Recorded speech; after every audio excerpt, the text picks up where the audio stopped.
Bah, tu manges ta pizza sur le palier, toi, maintenant? C'est parce que quand je suis descendu ouvrir au livreur, j'ai claqué la porte. Avec les clés à l'intérieur. Voilà. Thomas ?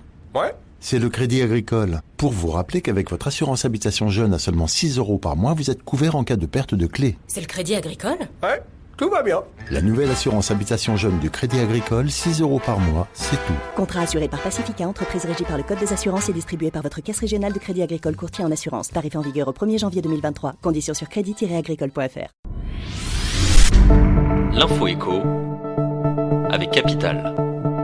On commence avec l'info pratique. Pour vous donner une idée précise des métiers qui recruteront près de chez vous les prochaines années, la DARES et France Stratégie ont sélectionné les 10 professions qui auront les plus forts besoins en main-d'œuvre d'ici 2030 dans chaque région de France métropolitaine.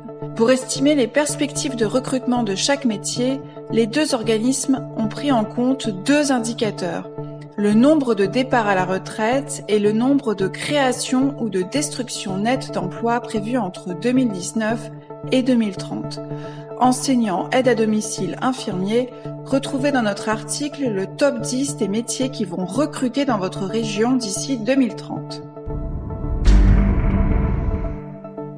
On enchaîne avec le chiffre du jour, 64 ans et 4 mois. Non, ce n'est pas le nouvel âge légal de départ à la retraite après la réforme, mais l'âge moyen auquel les actifs partiront lorsque la réforme sera pleinement appliquée. Ce chiffre présenté par le gouvernement concerne la génération née en 1972. Et comme souvent, on constate des écarts entre les hommes et les femmes. Alors que cet âge grimpera de 3 mois pour les hommes, la hausse sera de 8 mois pour les femmes de la génération née en 1972. Découvrez en chiffres les autres impacts de la réforme des retraites sur capital.fr. On poursuit avec le mot du jour, RSA. Parmi les allocataires du revenu de solidarité active, la moitié est au chômage et à la recherche d'un emploi.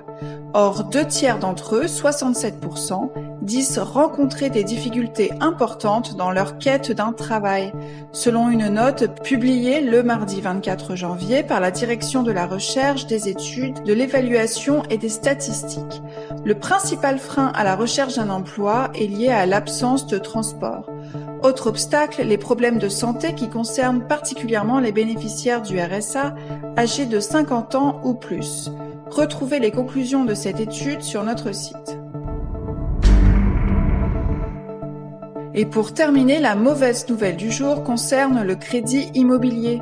Si la Banque de France a annoncé que le taux d'usure, ce taux plafond au-delà duquel les banques ont l'interdiction de prêter, sera mensualisé à partir du 1er février 2023, les emprunteurs vont devoir faire face à une nouvelle difficulté en 2023.